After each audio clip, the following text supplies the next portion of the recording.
여러분, 오늘 말씀은 구원받을 만한 믿음에 대한 말씀인데요.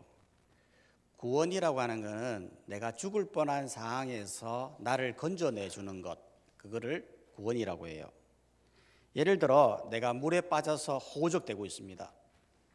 그러면 아무도 도와주지 않아요. 그러면 죽는 거지 않습니까? 그런데 누군가가 나를 보고 나를 물에서 건져내주면 그때 나는 구원받았다, 그렇게 말하는 거라는 거예요. 성경에서 말하는 구원도 마찬가지예요.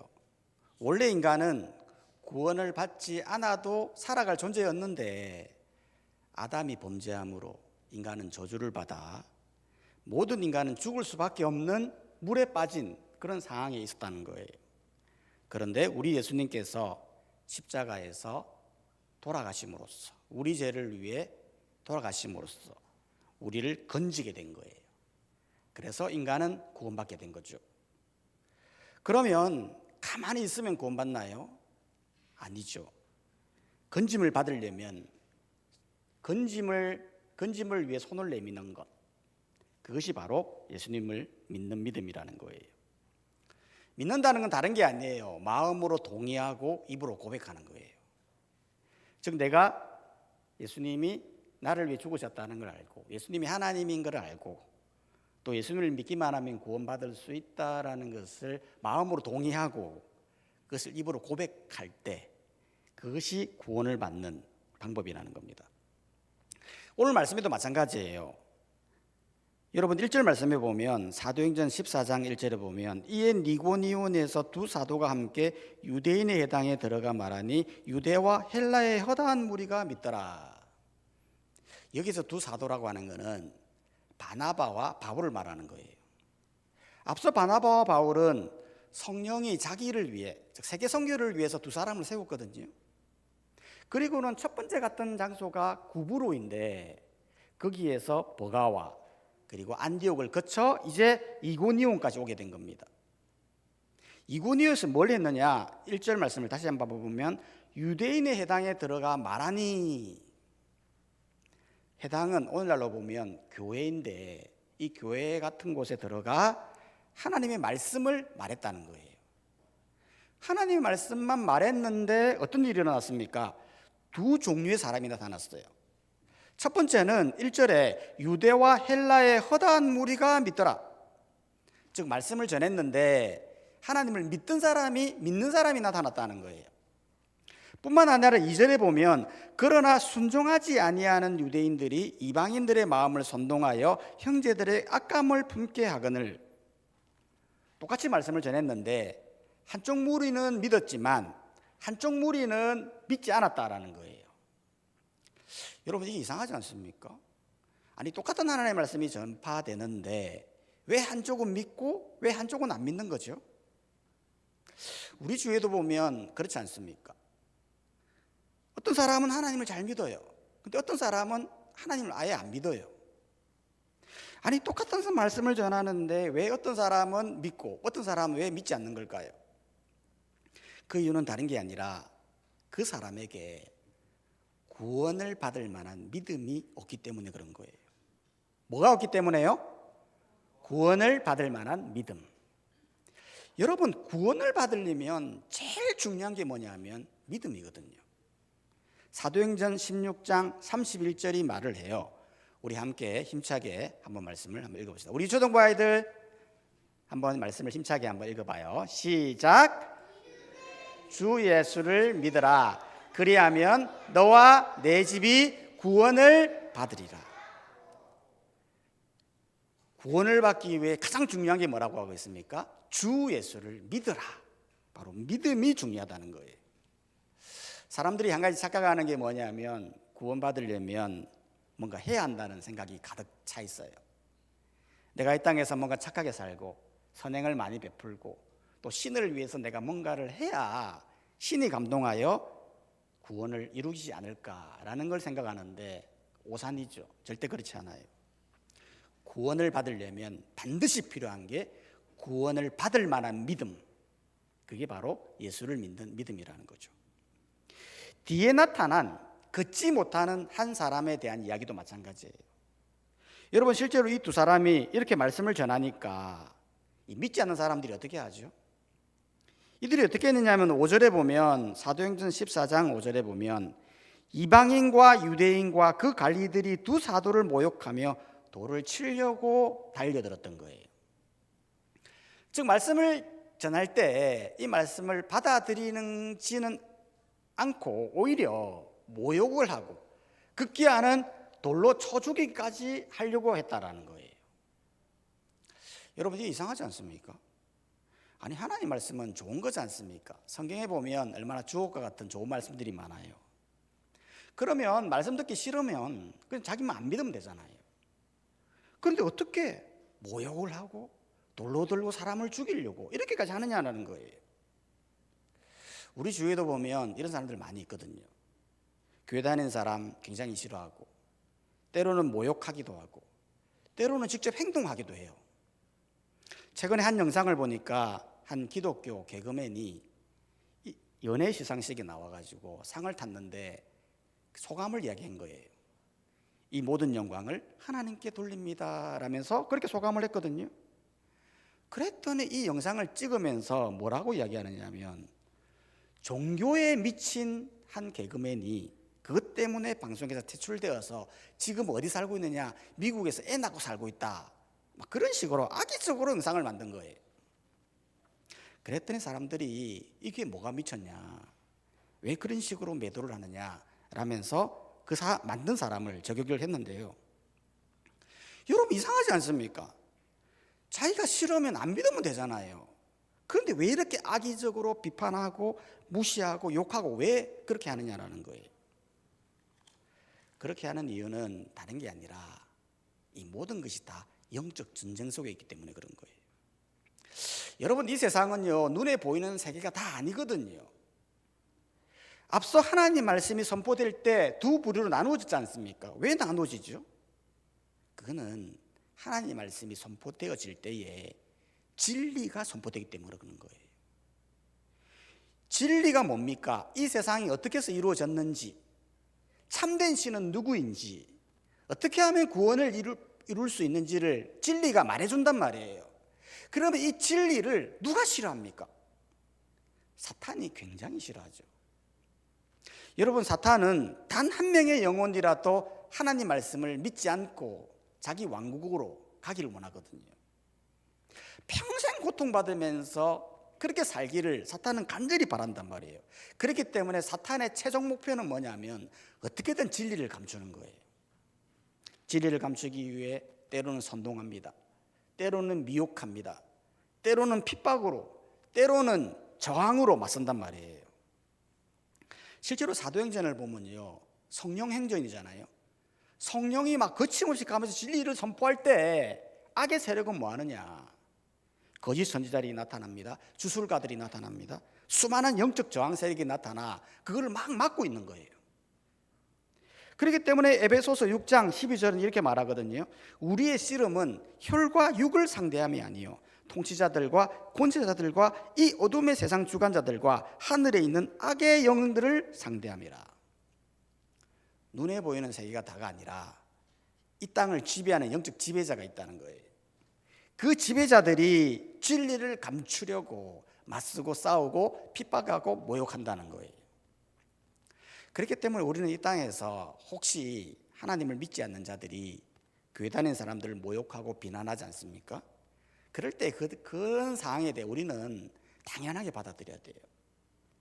아, 모르고 저렇게 하는 거로구나, 영적 세력에 지배되어 저렇게 하는구나 라고 생각을 하고 당연하게 받아들여야지, 뭐 그런 거 가지고 상처받고 그러지 말아야 하는 거예요.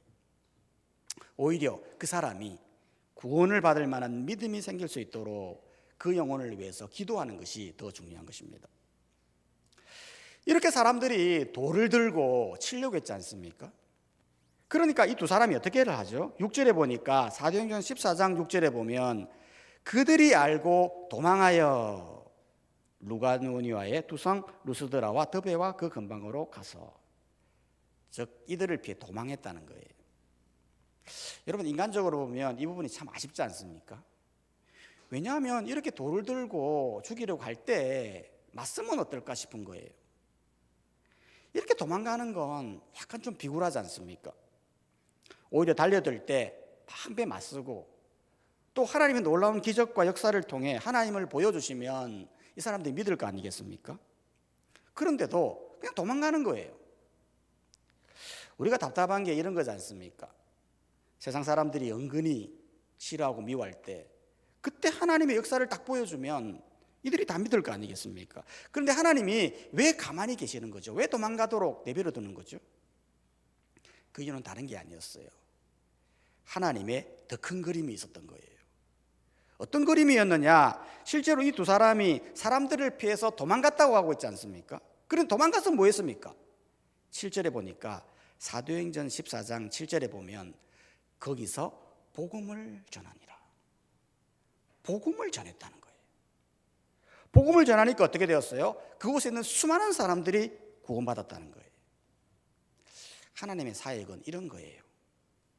인간적으로 보면 막히는 것 같고 비굴한 것 같고 연약해 보이는 것 같아도 그 상황을 하나님은 오히려 바꿔버려 수많은 영혼을 구원하는 도구로 활용해 가더라는 거예요.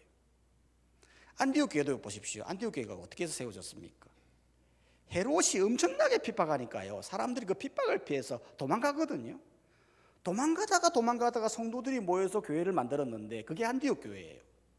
그 안디옥 교회에서 수많은 하나님의 역사를 이루어가거든요. 이런 하나님의 전략, 놀라운 전략이라는 거예요.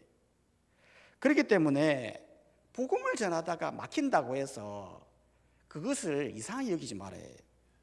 이거는 하나님의 더 큰 그림이 있구나, 하나님이 하시고자 하는 더 큰 그림 속에서 움직여가는구나라는 것을 믿고 우리는 하나님의 이 구원사역에 더 적극적으로 참여해야 한다는 거예요. 우리도 이 땅에 살다 보면 은근히 교회 다닌다고 모욕하는 사람들 있지 않습니까? 그럴 때에 우리 마음 같아서는 시원하게 맞서서 우리 자존심 내세우고 막 싸우고 싶지만 그러지 말라는 거예요.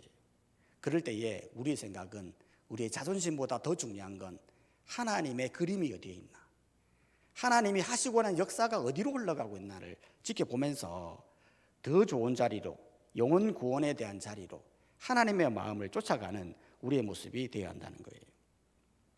이렇게 두 사람을 보면요, 이렇게 도망하여 복음을 전했지 않습니까? 그런데 그때 한 사람을 만나게 돼요.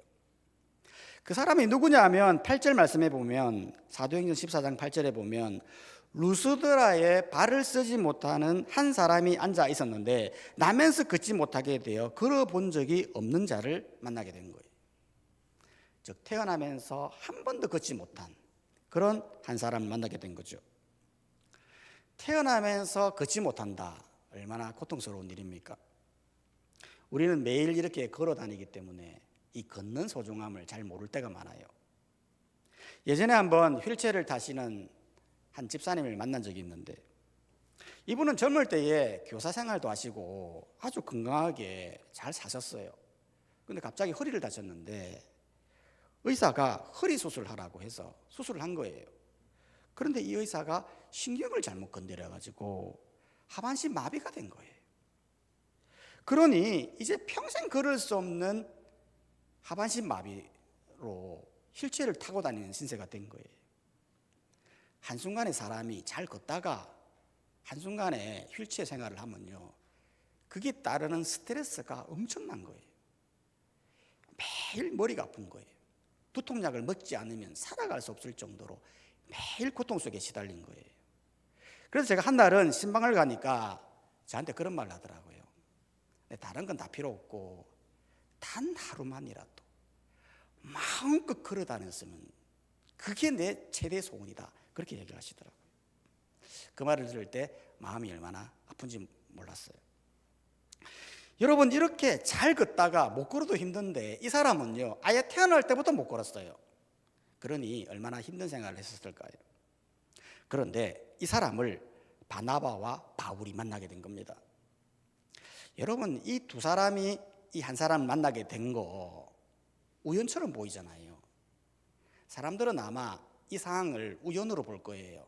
아, 길을 가다가 만났겠지 라고 생각할 수 있지만 사실 그게 아니었다는 거예요.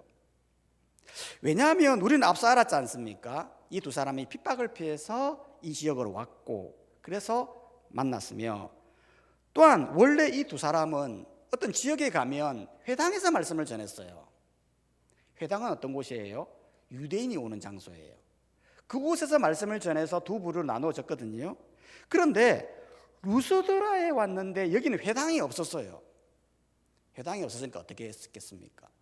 노상에서, 사람이 있는 곳에서, 거리에서 말씀을 전했다는 거예요. 여러분, 만약 이 두 사람이 회당에서 말씀을 전했으면요, 평생 걸어보지 못한 사람을 만나지 못했던 거예요. 하지만 노상에서 전함으로 말미암아, 거리에서 전함으로 말미암아 이 사람에게 하나님의 말씀을 전할 수 있었다라는 거예요. 바로 이것이 하나님의 역사였다는 거죠. 우연히 만난 게 아니라 하나님이 이 한 명의 영혼을 치유하기 위해 이 두 사람을 보내었던 하나님의 큰 그림 속에 만나게 되었다는 거예요. 실제로 이 두 사람이 이 걷지 못하는 한 사람을 만났을 때 어떻게 하죠? 9절이 말하거든요. 사도행전 14장 9절 10절을 보면, 바울이 말하는 것을 듣거늘 바울이 주목하여 구원받을 만한 믿음이 그에게 있는 것을 보고 큰 소리로 이르되 네 발로 바로 일어서라 하니 그 사람이 일어나 걷는지라. 놀라운 기적이 일어났어요. 걸어라 했더니 바로 일어나 걸었다는 거예요. 여러분, 이게 있을 수 없는 일이잖아요. 어떻게 태어날 때부터 걸을 수 없던 사람이 바로 걸을 수 있습니까? 태어날 때부터 걸을 수 없다고 하는 것은 이미 근육이 퇴화되었다는 의미거든요. 아니, 평생 퇴화된 근육이 어떻게 한순간에 걸어갈 수가 있습니까? 그런데 걸었다고 하는 것은 이건 하나님의 초월적인 역사가 이루어졌다는 걸 보여주는 거예요. 즉, 본래 인간을 창조하신 그 정상적인 육체로 만들어줬다는 거죠. 실제로 인간은 본래는 정상적인 몸으로 만들었거든요. 그런데 인간의 재저주로 인해 퇴화된 존재로 태어난 거예요. 우리가 다 그런 거예요. 인간이 왜 병들고 아프고 죽습니까? 왜 인간은 이 땅에서 영원히 살 수 없습니까? 왜 병듭니까? 그게 다 퇴화된 존재로, 부족한 존재로 재저주 아래 태어나기 때문에 인간은 본래 이렇다는 거예요. 하지만 본래 창조하신 인간은 이대로 끝나는 게 아니에요. 언제 완전한 존재로 태어납니까? 하나님 믿고 구원이 임할 때, 나중에 천국에서 완전한 창조의 몸으로 바뀌게 된다는 거예요. 그 구원은 어떻게 임합니까? 9절에서 정확하게 말하고 있죠. 구원받을 만한 믿음이 있는 것을 보시고, 구원받는 믿음, 그 믿음이 있을 때 인간은 구원받게 되어지고 나중에 완전한 몸으로, 부활한 몸으로, 아름다운 몸으로 바뀌게 된다는 거예요. 실제로 이 바울이 걷지 못하는 사람들을 주목하여 이 사람을 고칠 때 구원받을 만한 믿음을 보았다고 했잖아요. 이건 무엇을 말하는 거냐면, 이걸 반대로 말하려면 구원받을 만한 믿음이 없다면 이 고침이 이루어지지 못한다는 걸 의미하는 거예요. 구원받을 만한 믿음이 도대체 뭐예요? 구원받을 만한 믿음이라는 건 단순히 병의 치유를 말하는, 신념을 말하는 게 아니에요. 이거는 하나님의 말씀을 들을 때에 나를 온전히 구원시킬 수 있다라고 하는 신앙적 확신을 말하는 거예요. 쉽게 말하면 하나님의 말씀이 선포되어질 때, 이건 하나님의 말씀이 사람의 말이 아니라 하나님의 말씀이로구나라는 것을 마음으로 움직이는 믿음이에요. 뿐만 아니라 하나님이 하신다라고 하는 나 중심이 아니라 하나님 중심으로 바라보는 믿음이에요. 뿐만 아니라 그 말씀에 순종하여 내가 진짜 걸을 수 있다라고 하는 그 믿음의 행동에 그 믿음이 합쳐진 것이죠. 이게 되지 않으면 구원은 이룰 수 없다는 거예요. 실제로 구원을 이루지 못하는 사람들을 한번 봐보세요. 예수를 믿어야 구원받습니다 라고 아무리 말을 해도 그걸 하나님 말씀으로 인정하지 않잖아요. 또한 나 중심적으로 항상 말씀을 바라보잖아요. 또한 믿음대로 행동하지 않잖아요. 그러니 구원이 이루어지지 않더라는 거예요. 그렇기 때문에 우리는 하나님의 말씀을 진짜 하나님의 말씀이라는 것을 믿고 받아들이고 하나님 중심적으로 살 때 그 말씀을 실행하고 순종하며 나아가는 그런 믿음으로 나가야 된다는 거예요. 그렇게 오늘도 그런 믿음을 소유하며 나아가는 우리 모든 성도님들 되시기를 주님의 이름으로 축복합니다. 이 시간 다 함께 찬송가 436장